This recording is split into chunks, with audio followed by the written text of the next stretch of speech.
박지원 전 국정원장이 있습니다. 네. 뭐 그분이 뭐 정치하면서 너무나 유명하신 분이고 네.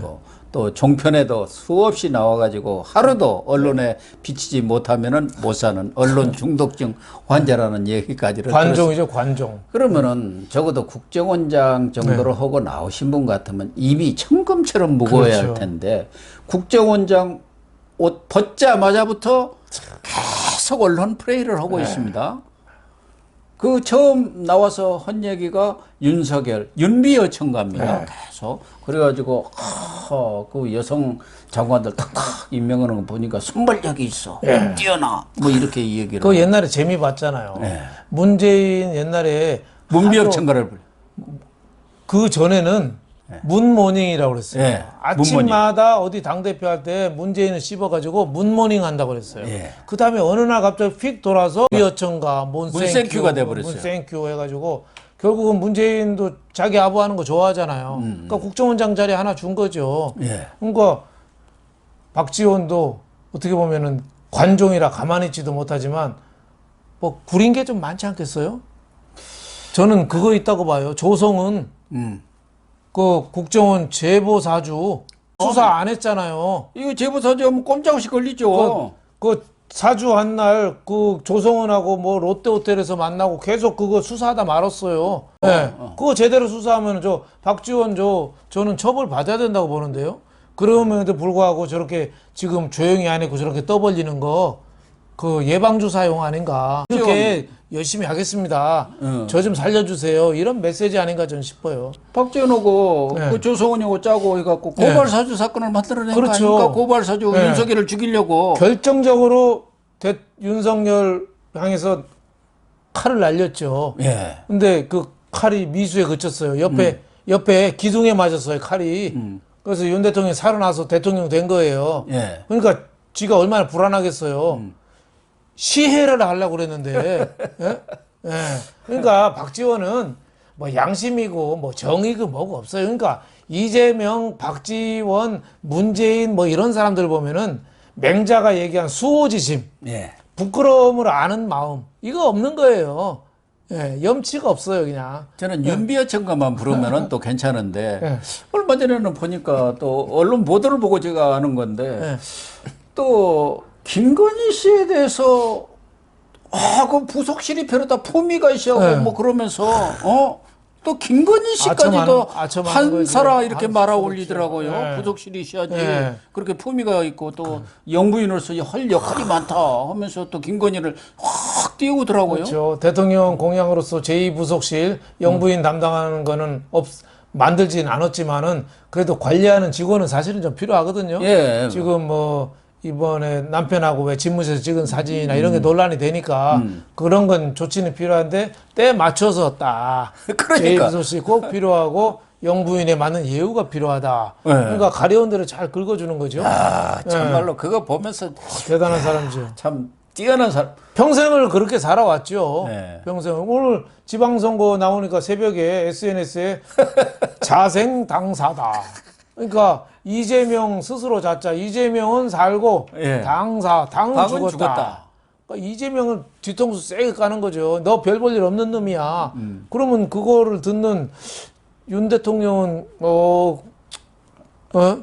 열심히 하네. 뭐 그런 생각 안 들겠어요? 그렇다고 봐야죠. 역대 국정원장 중에서 아마 감옥 안 간 사람 별로 없을 겁니다.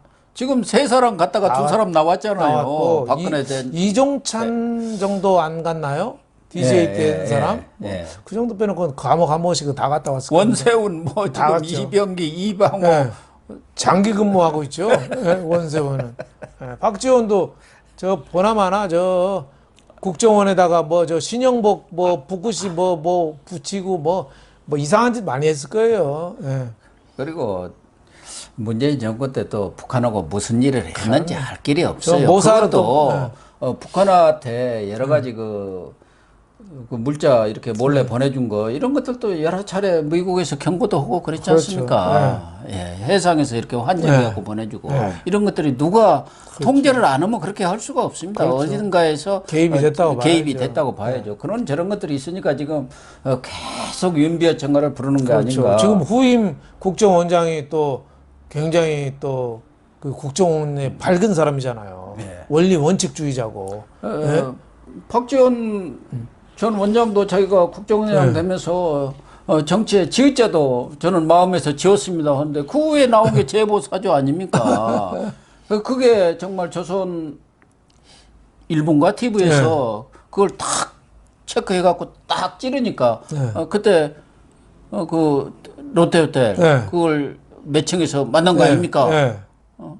그러니까 자기가 할 수 없이 부른 것 아닙니까? 그러했으면 그게 다 숨겨졌고 그 후에 여러 가지 공작이 들어갈 뻔했었죠. 그러니까 국정원장이 나라를 지키는데 앞장서야 될 국정원장이 저렇게 젊은 여자 조성은인가 하는 젊은 여자 정치권 끼웃거리는 여자랑 대낮에 호텔에서 작당해가지고 제보나 하고 이런 거는 저는 진위 여부를 떠나서 저는 이런 거는 용납하면 안 된다고 봅니다. 국정원장은 그런 일 하라고 국정원장 두는 게 아니에요. 그래서 조성원이가 국정원에다 CCTV를 뭐 납품한다고 해갖고 어떤 기업인화가 어쩌고 저쩌고 있다는 것도 계속 보도되고 뭐 그렇지 않습니까? 여러 가지 비즈니스적인 측면에서 또 이용해 먹으려고 한 거 아닙니까? 조성원이는 조성원대로.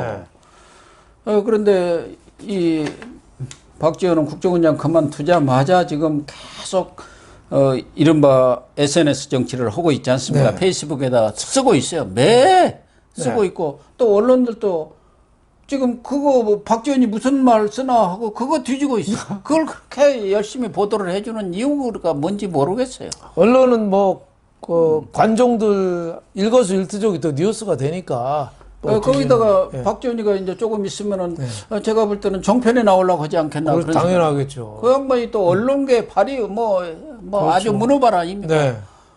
그냥 SNS만 하고 있겠어요. 이게 지금 종편으로 다시 방송계로 들어오기 위한 그 워밍업 작업이라고 봐야 합니다. 이렇게 해갖고 이제 자연스럽게 이제 뭐 원로급으로 해갖고 나오는데 세상에 어느 미국의 FBI든 뭐 CIA든 또 저기 어딥니까 이스라엘의 모사드든 그 원장한 사람 영국 같은 데는 누가 M16인가요? 그 수장인지 자체를 모른다는 거 아닙니까? 여기는 국정원장을 한 사람이 나와가지고 있는 소리 없는 소리 나불나불 하고 있는 이게 말이 됩니까? 그렇죠. 저런 사람은 국정원장이면은 퇴직을 하더라도 그 신변 보호 대상입니다. 국가 기밀을 많이 알고 있잖아요. 하나의 말로 김정은이가 간첩 보내가지고 납치해 갈 수도 있잖아요. 그래서 네 있던 정보 다 내놔. 국정원장 왔어요. 그 어떻게 보면 굉장히 본인이 자제하고 조심할 필요가 있죠. 근데 이분이 하도 또 자리 욕심이 많아갖고 지금 80이 넘은 걸로 아는데 또 문재인 때도 누가 국정원장 될지 알았습니까? 그렇게 또 문센큐를 해가지고 국정원까지 했어요. 지금 윤석열 대통령하고는 윤석열 그 검찰총장 시대 또 그 인사청문회 이런 때 적극적으로 뭐 박지원이가 그때는 맨날 검찰에 불려다니니까 또 옹호를 했지 않습니까? 그래가지고 아주 가깝다고 여기저기 자랑을 하고 돌아다녔던 사람이에요. 그렇기 때문에 또 계속 윤비어 청가를 불러가지고 요새 또 언제부터 그렇게 호남을 생각했는지 호남에 장관이 없는데 배려를 해야 합니다. 어찌고 하는 게 나도 좀 배려를 해주세요. 그 뭐 평통 자문회 부의장 그런 거 있지 않습니까? 그게 그 아주 좋은 자리입니다. 세계로 돌아다니고요. 해외에서는 그 자문위원인가? 그거 되는 게 아주 그 지역에서는 해외에서는 최고 유지입니다. 대통령의 의장 아닙니까? 오늘의 주제는 염치로 하겠습니다.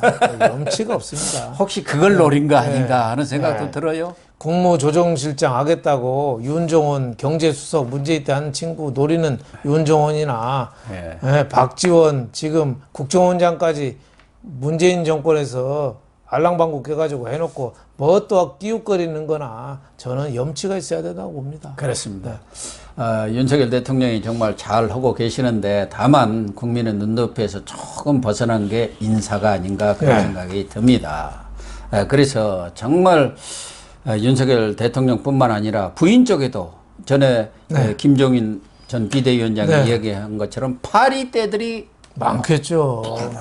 그냥 많겠죠.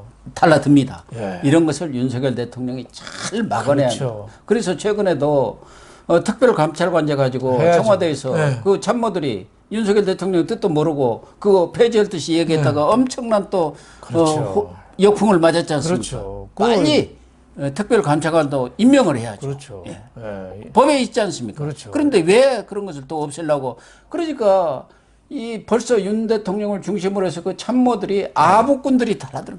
우리 정부는 깨끗하고 뭐 다 민정수석실로 없었는데 무슨 특별감찰관이 필요합니까? 이런 소리들을. 그 문재인도 우리 정권에서는 단 한 차례도 권력 비리가 없었지 않느냐 그런 얘기를 하고 나가지 않습니까? 수사를 안 했으니까 없는 거죠. 덮어. 그러니까 윤석열 대통령도 정말 이런 아부꾼들 이런 사람들을 정말 조심을 하시고 앞으로 훌륭한 사람들을 초야에 묻혀 있는 사람들을 잘 발굴해서 쓰시기를 간곡히 촉구를 합니다. 한도숙 총리는 얼마나 갈지 모르지만 이 총리 잘 임명했는지 저는 지금도 의문을 갖고 있습니다. 네, 오늘 방송 마치도록 하겠습니다. 시청해 주셔서 감사합니다.